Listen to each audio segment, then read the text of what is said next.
Hi everyone, welcome to Campfire Conversation. I'm Trudi, this is Daniel, and today we're going to talk about mentoring. We were really excited and motivated since we've come back from our study tour in America, and especially our time at the Art of Mentoring in San Francisco, about the art of mentoring. And how we use mentoring in our community and the role of the mentor in our community. And we've been particularly reflecting on our programs as well, and what can we do to create that village. It takes a whole village to support a child. So how can we create a little miniature village to support that? Because in our modern society, we've kind of lost touch with that idea a little bit. I think our families have become smaller, and we don't necessarily have that connection with our wider community anymore. So we need to actively seek people who are going to be members of that village, the villagers in our community. And within that village, where is the role of the mentor? And I suppose, what are the skills that a mentor requires to be an effective mentor? Yeah. And I think mentors also need to be of different multi-generational age ranges and come from different backgrounds and experiences too. One of my favourite times is at our Mud Pies Nature Playgroup when we have grandparents come along. So they just bring a totally different energy with them, the energy of the elder, that little bit of wisdom, the calmness. They don't have the busyness of needing to be a parent and worrying about that kind of scheduling of the child. They seem to be a little bit better at being just in that moment. And they've also experienced that nature play kind of idea when they were growing up as well, and are really passionate about seeing their grandchildren have those experiences they used to. I think the other thing that's important is to see the role of the mentor not just be the role that an older person has to play, that our age peers, but also people younger than us can be mentors too. And we see that a lot at our programs, and which is why one of the reasons why we have multi-age programs. So our Kin Senior is from 7 to 14-year-olds, and that's a big gap. But we love to see the role that those older children play as mentors to the younger children. And especially we put a lot of time into kind of manufacturing what the leader's role is, and then changing the age of each leader that we have.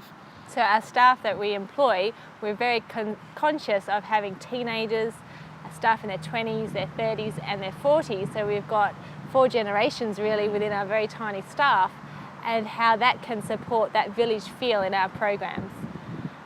But the children also play a particularly important role in giving that vitality and energy to the older people as well.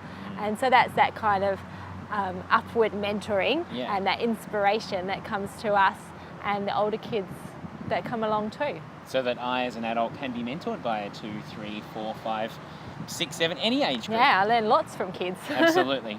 And I think it's about knowing the skills that a mentor has. And one that we focus on quite heavily is the art of deep listening and true listening. Yes, so for me, that means being in the moment with a person. So if a child comes to me and they're really, really excited about something fascinating that they've found, that I need to share that joy and be in the moment to respect what they've come to show me. And it's almost like I'm a mirror back to them. So I'm reflecting their joy back to them as a way of valuing that and sharing with them the identity that I see in them. Which is a difficult thing in our fast-paced society. Often the adults in children's lives don't necessarily have lots of that time to be able to play that role. So we need to support our community and find people in that community who can play that role for children, so that they do know that they're heard and that they're truly listened to. Because it's not always the joyful times that children come for a mentor to share, but it's also some of the more difficult times when they need help and support.